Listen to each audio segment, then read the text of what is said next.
Hello and welcome to the wellness segment. I am Perpetua Fasami Peter. Today, as you already know, we'll be talking about first aid tips, and joining us for more on this is Dr. Harmony Onon.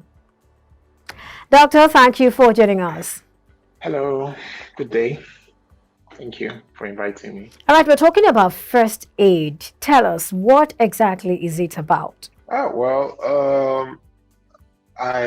will just speak freely because I don't want to talk medically. I don't want to sound like I'm talking in a medical class so that the common man can understand.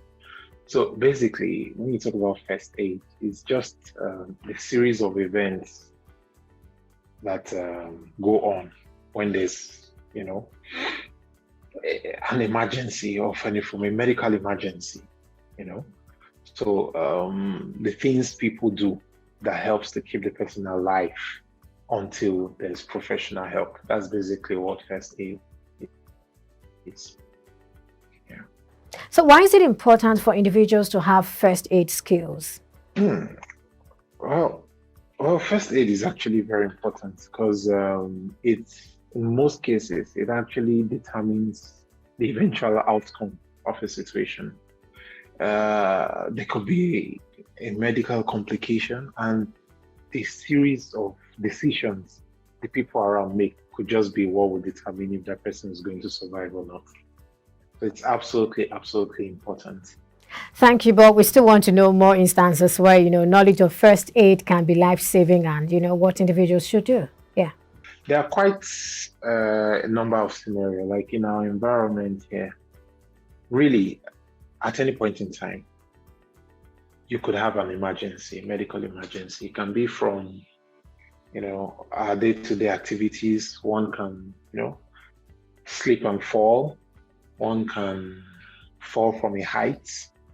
It can be during swimming. One can, drown during swimming. It could be an accident, an automobile accident. An emergency can just occur. Be it a stroke, an asthmatic attack. It can be when one is eating. You can start to choke on your food. It can be food allergy. Emergencies come in different forms and they can occur at any time. It can be because of work, So really, there is no telling where exactly because it can occur anytime, anywhere.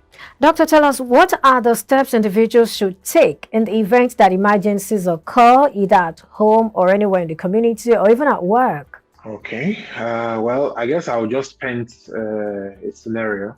Some emergencies occur, for instance, in a situation where, let me use drowning. Drowning is it's quite common. One, be it a good swimmer or not a good swimmer, anyone can actually have a drowning incident.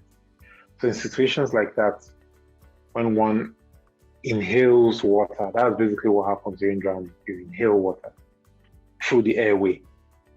The first thing to do is actually to get the person out of the water, put the person flat on the ground.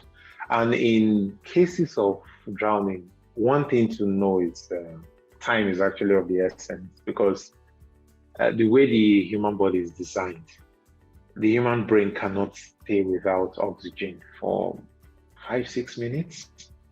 So time really is of the essence because at that moment, usually the person will be unconscious or not breathing, and you really need to do something about it. So very quickly, you want to try to get as much water as you can out of the lungs. So chest compressions come in, what we call CPR, cardiopulmonary resuscitation. You basically are trying to force that excess water out of the lungs and then force air into the lungs. And in a situation where the heart has stopped, you're trying to force it to start again. So basically, you put the person on the left lateral position, just try to get excess water out, then quickly put back on their back. Try to do some quick compressions and try to blow in air through the mouth. That's where mouth to mouth comes in. It's not very convenient for a lot of people, but it's life-saving. And if you really want to save someone's life, it's something you just have to do. So basically, you pinch on the nose, trying to, prevent excess air from coming out of the nose. Then you blow forcefully into the mouth until you can actually see the chest rise. So you do quite a number of breaths, 2, 3, 4, 5, as many as you can. Then you start to apply some pressure on the chest. These things I'm just saying randomly, there's actually a pattern to it. It's actually something people should learn. There are courses for it, basic life support courses, which everyone should have an idea of. How often should the compression be done? I mean, you were talking about compression earlier. How often should it be? Well, there are different schools of thoughts and there are different methods. But commonly, we usually do 30 compressions to 2 breaths or 15 compressions to 2 breaths. So it just depends on the scenario. Basically, what you're trying to do is you're trying to mimic the beating of the heart and you're trying to mimic the breathing in, that we do subconsciously. So basically, when you push in air, you have been able to get some air into the lungs. Now, for that air to actually go from the lungs to the rest of the body through the surfaces of the lungs, you now have to apply some pressure. And it's the heart that pumps the blood that carries this oxygen around the body. So basically, while you put in air, it is important to mimic the beating of the heart. That's why you do more of chest compressions and less of breathing, because you can push in air from now to tomorrow. But if the heart is not pumping to push that blood around, it won't go around the body. So that's the whole idea. So having that in mind, want pushing air is a topic of its own, but there is usually a way and manner to apply these, compressions to the chest. There is a point here we call the siphisternum, where it's just a point just below. You can actually feel a bony prominence here, just where the ribs meet. So it's at that point you put this pressure pad there and you apply the pressure, making sure your arms are straight. Like I said, there's a whole training for that. But basically, you're trying to get the heart to beat. And usually with that, many times people recover fully and the heart is able to take over on its own before emergency help comes. Another scenario which is common is in cases of bleeding. Like I talked about a road traffic accident, for instance. In cases like that, there's usually a cut or a fracture. Fracture is when there's a break of the bone or, anything like that. So in going through the process of, first aid, there are basic things you just have to look out for. Like the way we were taught, you always go through the ABCs of this care. First, you want to look at the airway. You want to make sure the person actually can breathe in. And that means the airway has to be open. Make sure nothing is blocking the nose or the mouth. We want to now look at the breathing itself.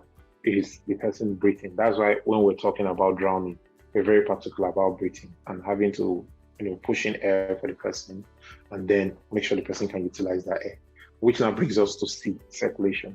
So basically the airway has to be patent, has to be open. The person has to be able to breathe in, like take in that air. And then you have to make sure it is circulating around the body. Bleeding compromises circulation. Basically, that oxygen and body nutrients that the blood is taking around the body is now leaking somewhere. And it can happen very fast, because in cases where a major artery is involved, you can actually lose the entire volume of the body in minutes, talking 5, 10, 15 minutes, and the person is completely insanguinated. So basically, you want to arrest bleeding. So if anyone is in a situation where you find someone is involved in a traumatic event, a road traffic accident or whatever, and you can actually see bleeding going on, the first thing to do after, quickly making sure the person is breathing and all of that, is to arrest that bleeding. Because if you don't, every other thing you're doing is going to be useless. So, and this usually involves getting a clean piece of cloth as possible and applying some firm pressure to that point where the bleeding is. Then there's also application of a tourniquet. You just basically get something to tie that part of the body. What you're just trying to do is you're trying to arrest or minimize that bleeding. So for electrocution, the first thing we want to do is make sure we cut off the source of electricity. That's the first thing to do. It's not going to help hold the person. That's a very wrong move because, like I said, the human body is a good conductor of electricity. So long as that person was electrocuted, especially when, the footwear you're using is not insulated, you conduct that same electricity. So first thing to do is to make sure you turn off the source of power as quickly as possible. Then try to get the person on a flat surface. That's basically the most you can do. You can start CPRO if you can, but usually you will need to take the person for professional care as quickly as possible. Then I will use this opportunity to advise everyone to always try to have basic emergency information about yourself, your blood group, your genotype, if you have any health condition. Always try to have those things there. Who can they contact? Because you know how our environment is. You take somebody to the hospital, someone has to be responsible for that person. So you want to have those things easily accessible on your phone. Even with a locked screen, most phones can do it these days. Even when your screen is locked, they can access that information. So I'll just use this opportunity to advise everyone to try to always do that. And let's be our brother's keeper. These days, we're fond of bringing out our phones to record when there's an emergency rather than helping out. So let's always try to help safely and in the right manner. That's the whole idea of this conversation. Thank you very much. I don't know if you have more questions. Are there precautions one should put in place before trying to help a person who has been electrocuted? I mean, listening to you talk about helping someone who's been electrocuted, and I'm just concerned. Are there precautions? Well, basically, like I said, the human body is a good conductor of electricity. So long as that person was electrocuted, you can be electrocuted if you go to touch the person. So some will say, just make sure you put on rubber slippers, and then it's also not safe because at times, even with your plastic soled shoes and all of that, somehow, either because it's wet or there's just a partial conduction, you can still conduct that electricity. So the first thing to do is always to find a way to, disconnect the source of power. That's the first thing to do, really, because I can't in all good conscience say, put on protective gloves, go and hold the person. If you cannot stop the source of power, my advice is to not try to touch the person because the person is not generating electricity. The person is conducting the electricity. So you need to stop that source of electricity. Once you stop, in fact, once you can stop that, you have already done 50% of the job because more damage will be done so long as that electricity is still flowing through that person. Some will say, use a dry wood, hit the person. No, you're just doing more harm than good. That's the truth. So it's to quickly stop or shut off the source of power as quickly as possible. That's the main thing you can do, really. That's the main thing you can do. Then quickly get them professional help, rehydrate, and do everything you need to do. And CPRO also comes in because many times when people are electrocuted, the heart stops because the heart has electrical conductors and the whole beating of the heart actually follows its own form of conduction. So usually when there's electrocution, it disrupts the beating of the heart. So yes, you need to do the compressions and breathing. So what I would just advise everyone to do, there are a lot of free courses online. There are, videos online. Let's just try and have a rough idea of how to perform CPR, cardiopulmonary resuscitation. It's something every individual should know how to do. It's life-saving, really. Thank you so much, Dr. Harmony Onon, for sharing your thoughts with us. Thank you. Well, there you go, and many thanks for watching. I am Perpetua Fasomi Peter.